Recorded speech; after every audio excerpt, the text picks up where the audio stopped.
The Southern AIDS Coalition is a membership organization. We are committed to ending the HIV epidemic in the South.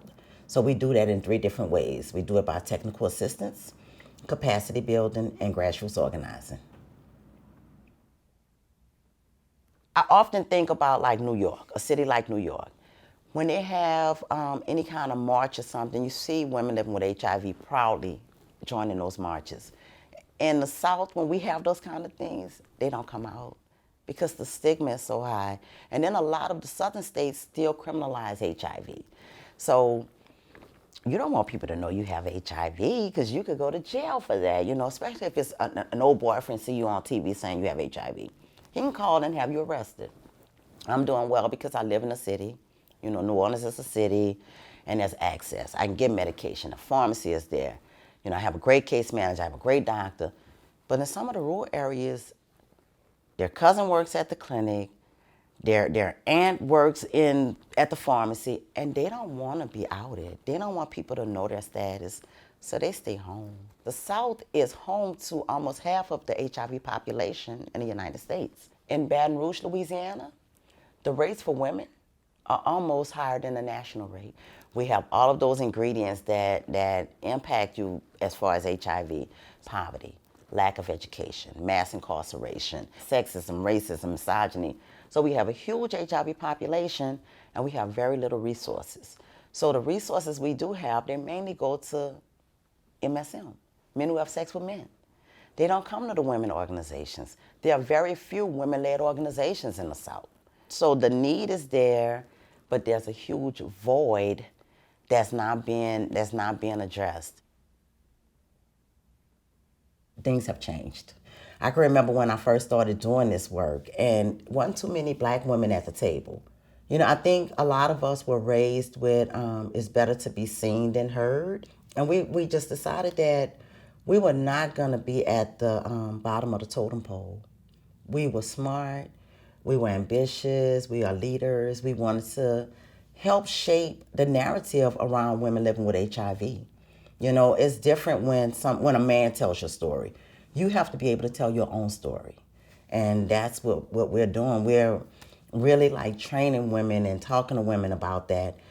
And we look at those areas where things are a little different. There's a big difference between black women, Latino women, and white women. And I'll tell you what they are. For black women, we're mostly, like I said, we live in poverty. We're concentrated in low-income areas. Also the fact that when it comes to education, sometimes we're not afforded the same educational opportunities. And to be honest, there is a privilege with being a lighter skin. It's three of us that's always together, two women from PWN, Positive Women's Network, and myself. So the three of us, a white woman, an Indian woman, and myself. The Indian woman, we walk in the room, they're going to automatically think she's smart. They're going to automatically think that because people have, biases. The white woman, if they find out she's living with HIV, they'll say, oh, she got it from a black man or she was raped. Me, I'll be a commercial sex worker, a drug addict, promiscuous, all of these things, to someone who doesn't know my story. Those are the narratives we're changing. So we're doing it together, Latino women, white women, and black women. We're all coming together and having those conversations. So my story with HIV began in 1994, but I think it even began earlier than that. I am a woman who was molested as a child from the time I was 5 to I was 7. And I never got help for it. I never got any counseling. I never talked about it really. So as a young adult, I became sexually active young. I got pregnant at 16, had my son at 17, got on drugs in my early 20s. I was on drugs for 2.5 years. I was homeless for 2 of those years. So I did things that I needed to do to get those drugs and sometimes have a place to stay.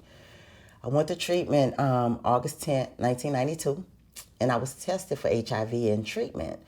And it came back negative, but no one told me that there was something called a window period. A period where you can contract HIV and it doesn't show up for, until the antibodies build up in your blood. I didn't know that. I knew very little about HIV. In 1994, on April Fool's Day, I get a phone call. And a lady convinced me she was really from the hospital because I thought it was an April Fool's joke. And she said, I really need you to come back in. One of your test results came back and we need to talk to you. Couldn't think of what it could be. I found out prior to that I was pregnant again. And I was really happy about this. I was getting my life together. And I go in on April 4th. This lady tells me, she says, you have AIDS and you're gonna die. It wasn't you have HIV, it's you have AIDS and you're gonna die. And of course, like anybody, I collapsed in the chair. I was emotional. And the first thing I thought about was seeing the people in the 80s who came up to Capitol Hill, and some of them were very sick. And it was like, oh my goodness, that's gonna be me. She did one thing right. She got another nurse to come and talk to me. I told the nurse, the second nurse, I was like, I have AIDS. And she said, who told you that? I was like a first grader. I pointed at the first nurse. I said, her. And she's like, come with me. And this nurse told me if I did 3 things, I could live. You know, she said, take your medication exactly as prescribed. Attend all of your doctor's appointments and learn everything you can about HIV. But she also told me about a study they were doing. And the study was called 076. And it was a study to see if a mom took a certain medication, if it could keep her baby from contracting HIV. I had never heard of it because I immediately thought if a woman is pregnant and has a baby, the baby has to have it. I got in the study, took the medication, and delivery, they gave it to me through the IV. When my daughter was born, they gave her her first dose in the delivery room. I gave her the meds for 6 weeks. At 18 months old, we found out she was negative. She'll be 23 this year. She's my pride and joy.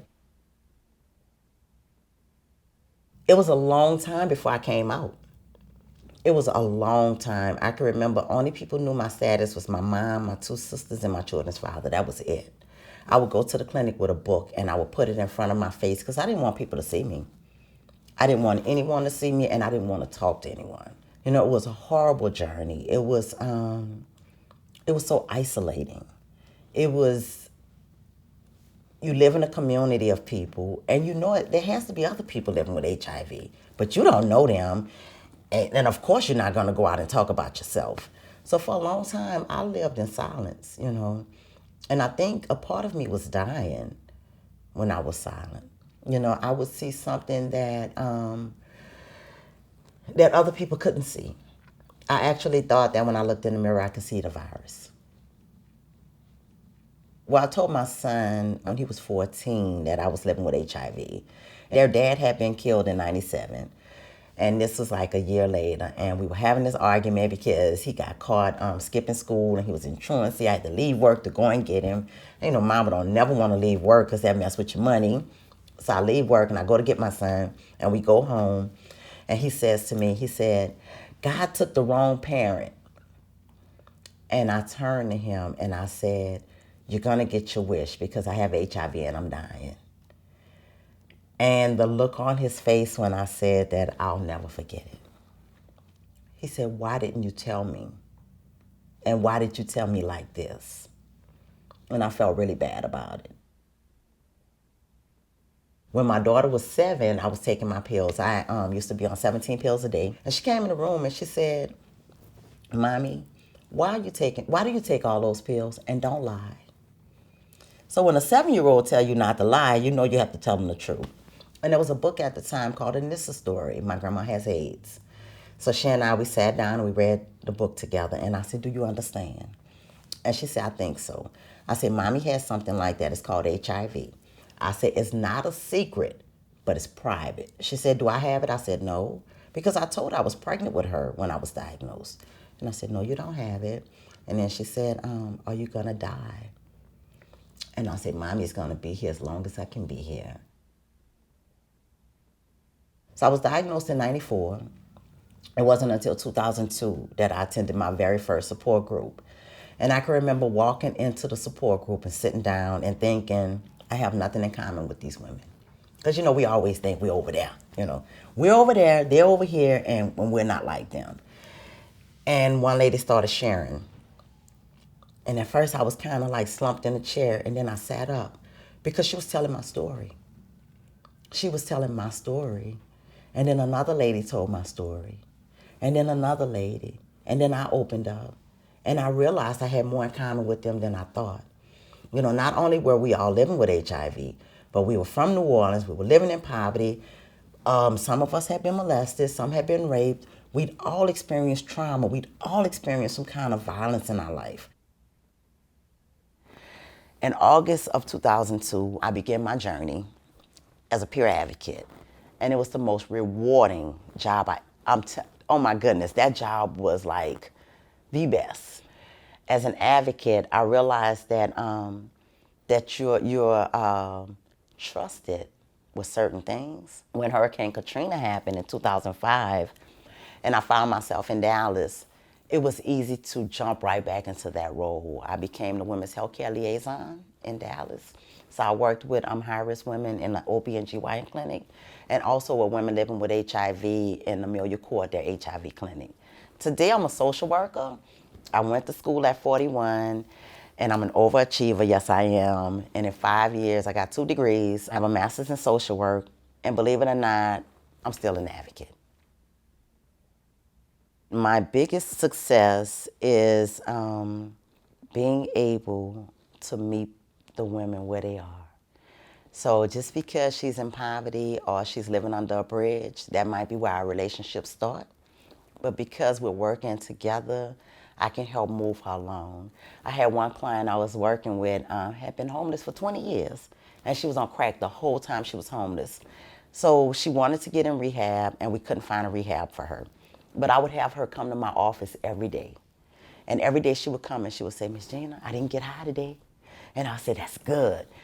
After 10 days of her doing this, we finally got her in detox, and she's been clean and sober since 2007, so for 10 years.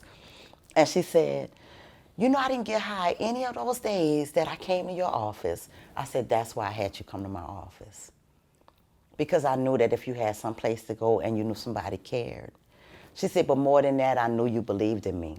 I'm going to advocate for the needs of people living with HIV, especially women, so that they can be well and they can be healthy and they can come out of isolation, and I can keep them around. Because I don't want to be the only one here. You know, I don't want to get old by myself. I want all us to get old together.